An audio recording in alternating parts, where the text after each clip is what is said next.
Hello, good morning Philippines, good afternoon Canada. For today's video po, mga pars, ako po ay magluluto ng Bicol Express. Yung ating ingredients po ay sili, bawang, luya, at saka sibuyas. Tapos yung main ingredient po natin is ito, baboy. At saka, yung syempre, di mawawala ating pork nor cubes, paminta, coconut milk, at saka yung ating bagoong at magic sarap. Yan nga mga Mars at mga Pars, pa yung ating mantika. At ayan na nga po, nagpainit na po ako ng ating kalwali. Lagyan na po natin ng mantika dahil uminit na po.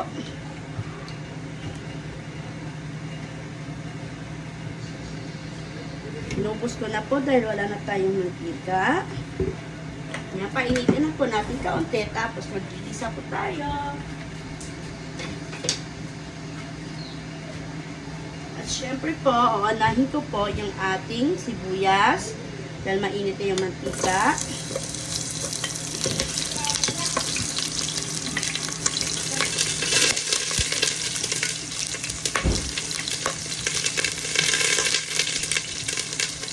Boy mo kay kasi dito.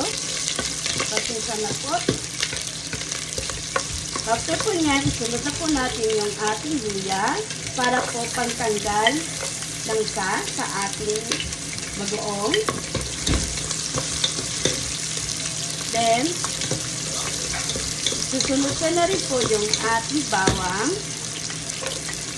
Antayin na po natin na lumabas ang kanyang aroma bago po natin isunod yung ating baboy. Yan, isa lang po natin hanggang po lumabas yung kanyang aroma. Late na nga po ako sa pagluto dahil naglakad po kami ng kapatid ko doon sa bawat pan. Dahil po siya ay malapit ng mga anak, so kailangan pong maglakad so sinamahan nila namin siya. Yan, kaya late ako nagpapagluto. Lumabas na nga yung aroma ng ating ginigisa. Ilalagay ko na po yung ating baboy.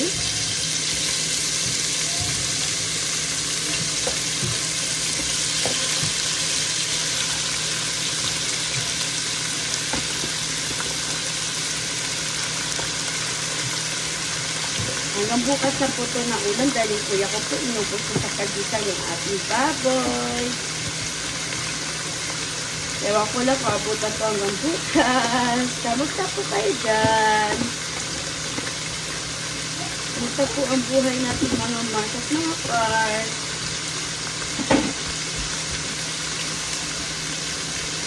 Diba dalawa yung ano ko? Ito para dyan sa isa. Ito para dito. Kasi nagluluto din ako ng may sabaw. Kusirong manok para po sa nanay at tatay po. Kasi yung tatay ko lagi po nagre-request ng may sabaw.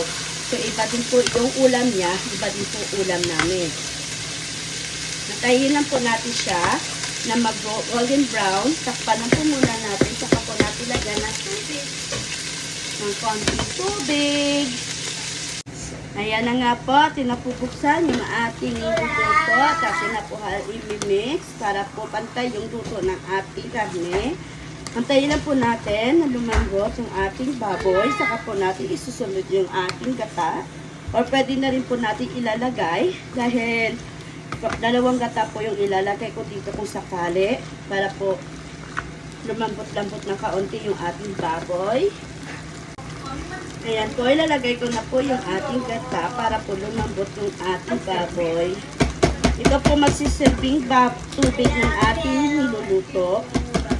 Hindi na po ako maglalagay ng tubig dito. At maliit po yung butas na nalagay ko.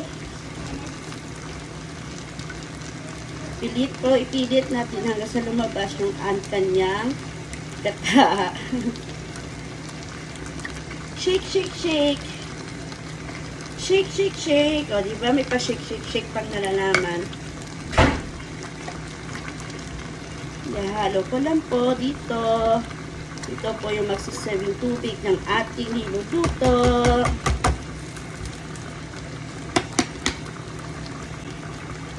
Yan. Binutasan ko po siya ng malaki para mo po mabilis na lumabas ang gata nito.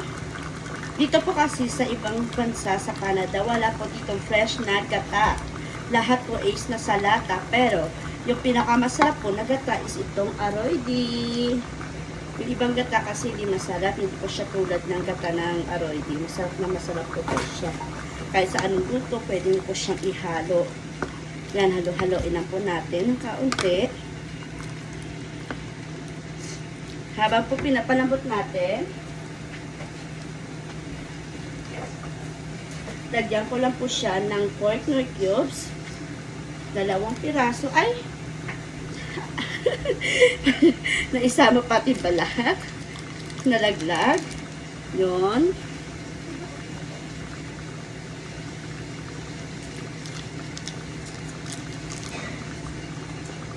After po niyan, haluin lang po natin siya.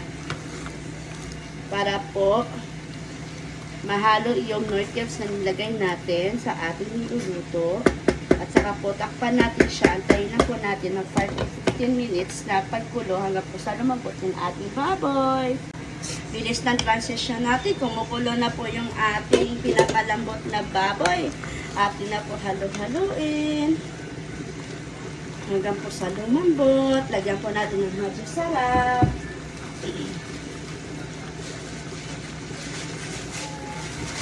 Magic sarap. Magic sarap. Baka naman. Yan. Buhos lang po natin. Ating niluluto.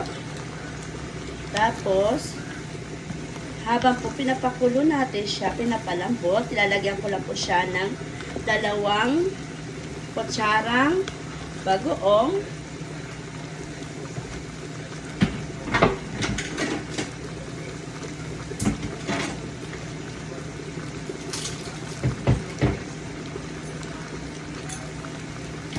yan, bukas ko lang po bagong bilihan. Yan, 2 ano lang po kutsara. Dahil yung tao dito sa bahay is my allergy.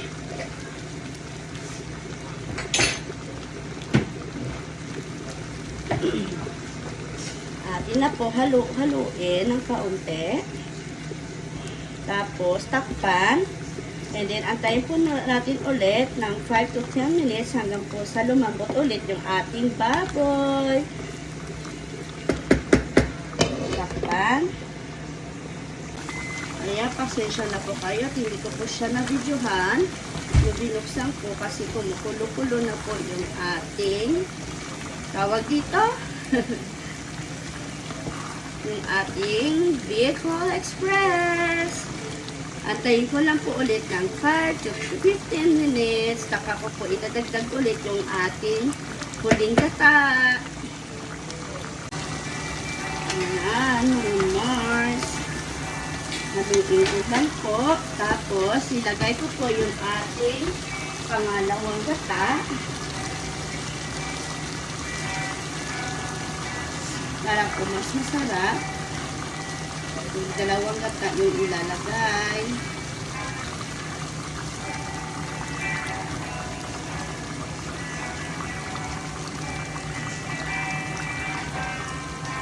Pasensya na po kayo.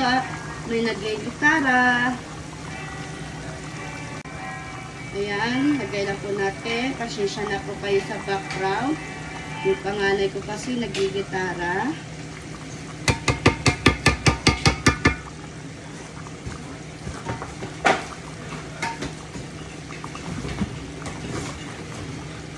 Tapos, haluin na po natin. Antayin po natin ulit na maging okay na yung ating Bicol Express. Timplahan na lang po natin mamaya. Pag okay na po, ilagay na po natin yung sili. Yan, at okay na. Ilalagay ko na po yung ating sili. Okay na po ang lasa ng ating niluluto. Kaya maya po pwede na siya. Lalagyan ko lang po siya ng onion leeks or dahon ng sibuyas. Tayo na po natin ulit ng 5 to 10 minutes. Then, saka po natin lagyan ng onion leeks. Sasara na po natin. Ayan, ilalagay na po natin. Ang bilis lang ano. Lagyan ko na po siya.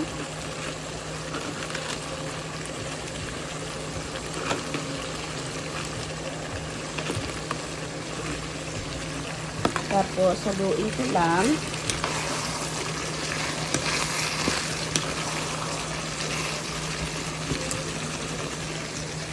Lagyan ko siya ng konting patis, pangdagdag lasa sa ating niluluto. Halo-haluin ko lang. Diba? Ganda na po siya. Lakpan ko lang po. Tayo lang natin ng 5 minutes. Saka pwede lang kumain. Atin na po tikman yung ating Bicol Express. Work. Ha? Okay na po. Pwede na po Ano? kumain. Ano?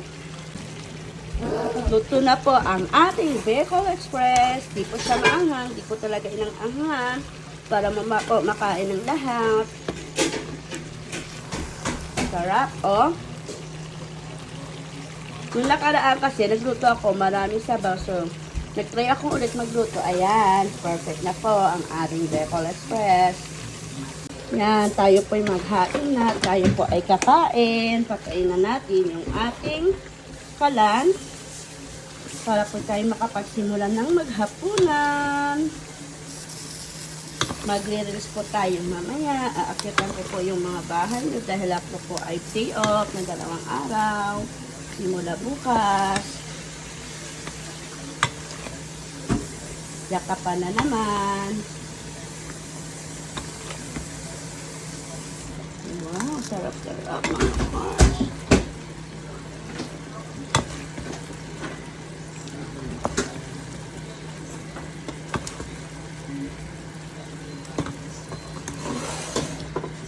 Ito na po ang ating Bicol na may express.